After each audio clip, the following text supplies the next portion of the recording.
Man, I hope y'all made it to the live stream. That thing went absolutely wild. I didn't expect that many people to show up. I think there were 1,400 comments, give or take.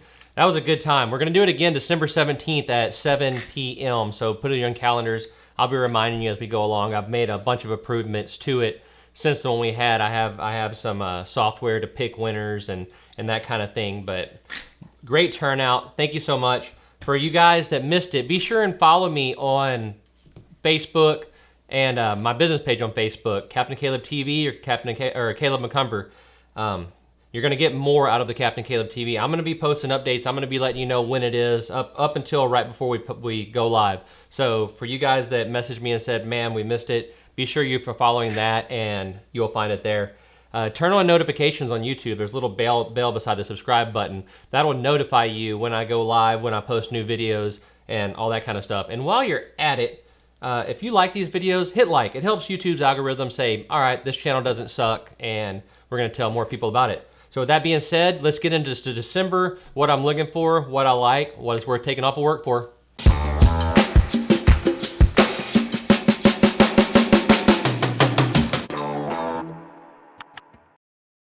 So December is here, and right on cue, we've had our first real front of the year. It's dropped down in the 30s in places, in the 40s. It's been windy. It dumped the tide 2-3 feet in places. I know here on the Middle Coast where I'm at, the tide is absolutely gone. We lost 2, maybe 3 foot of water in some areas. And the winter swing is here. The transition we've been dealing with, since about October, this has kicked those fish in the butt, and it's time for them to start doing their winter things. So the stuff I talked about in November, the birds, all that. The shrimp, now the water's getting cold, the shrimp are getting signaled to get to the Gulf, get out of town. I look to still have some birds going for the next, week or two. Then they won't be as much. You'll still find them sporadically, but it's not gonna be the hot and heavy bird action, particularly here on the Middle Coast where I'm at, as we've been seeing the last month or so. So the water is getting colder. Step one, always, if you have it, always pay attention to the temperature on your GPS or whatever device that you have. If you're in the intercoastal, look at the temperature. When you're crossing the bay, look at the temperature. When you get to the shoreline, look at the temperature. If you can find water, especially when it starts getting colder like it's doing, if you can find water that's 3 to 5 degrees warmer than other areas and there's bait in it, that might be an area to stop and check out. Now, one thing to take into account here is mud and shell. You hear us talk about it all year. Mud and shells where we like to go fish for the big fish at. That's what we really like to concentrate on. This is the time of year, starting now, that we really like that. The mud and the shell are gonna warm first before anything else does. They're gonna absorb the heat from that sun. So if you've been on a cold snap for multiple days and it's been cloudy and nasty, and yes, we fish those times, we really like it. But if it's been cloudy, it's been nasty, and then the sun comes out, well, now it's warming those flats. You're getting the heat into the mud and the shell, even the sand and the grass. If you don't have mud and shell, the sand and the grass, well, you're talking a foot or two of water, maybe 3 feet. The sun is warming that, and those fish are going to slide up on that and lay in that sun to warm up. Now, I've always been a believer. I've really never had anybody tell me this, but I've always been a believer that there is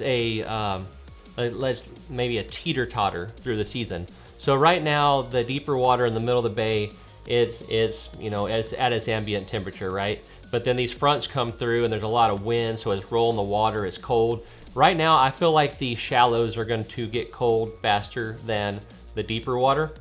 But at some point, whenever those temperatures, when it's been cold long enough and it all stabilizes, then I feel like the middle is going to be cold, where the sun is going to be heating the shallows faster. So that's something to kind of take into account. Like we always talk, this is a puzzle. These are pieces you're trying to put together. I'm giving you the pieces, and hopefully I'm giving you enough to help you put that puzzle together, because every puzzle is different. If I knew exactly how to put that puzzle together every time, I would put it in a sheet. I would charge y'all thousands of dollars to have it, and I would sell it, and I wouldn't have to work anymore. But that's not how it works, unfortunately.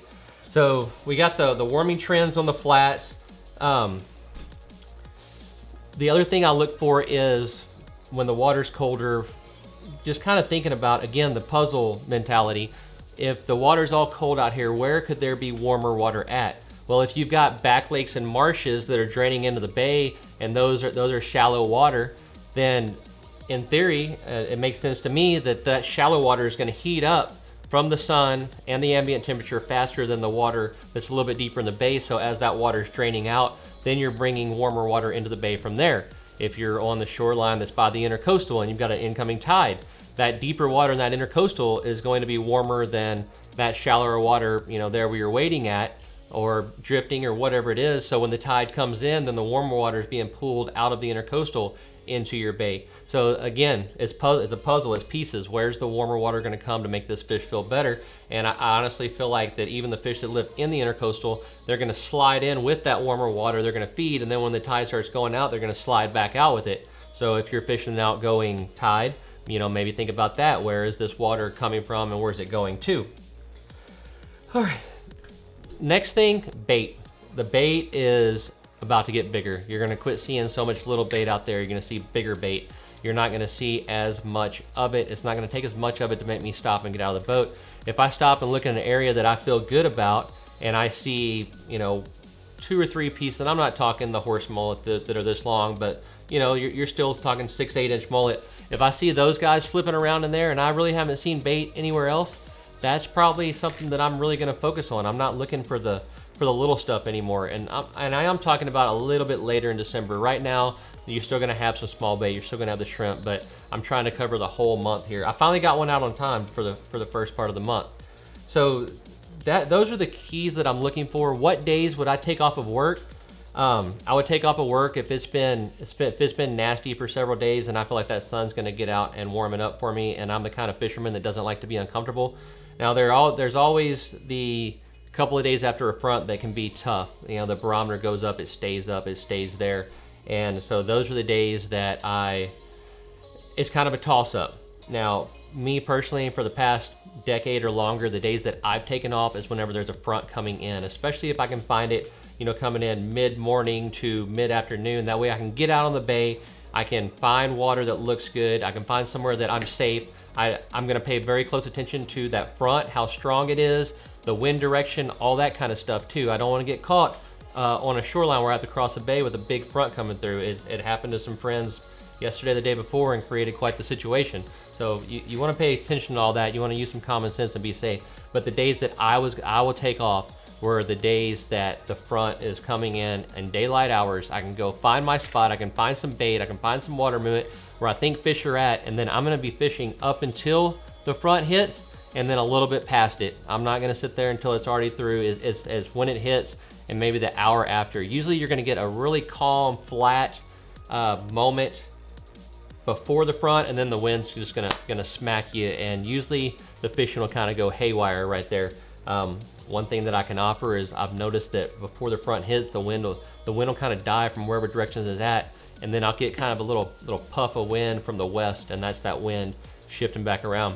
If I'm a redfish guy, these tide dumps are great. You know, those fish don't have as much room to hide. If I'm fishing, you know, back lakes or anything like that, they don't have as much room to hide. If they move, you can see their wakes moving. So if it's a low tide with, you know, low winds, I'd say 6 to 7 miles an hour max, then that's the day I would take off and go.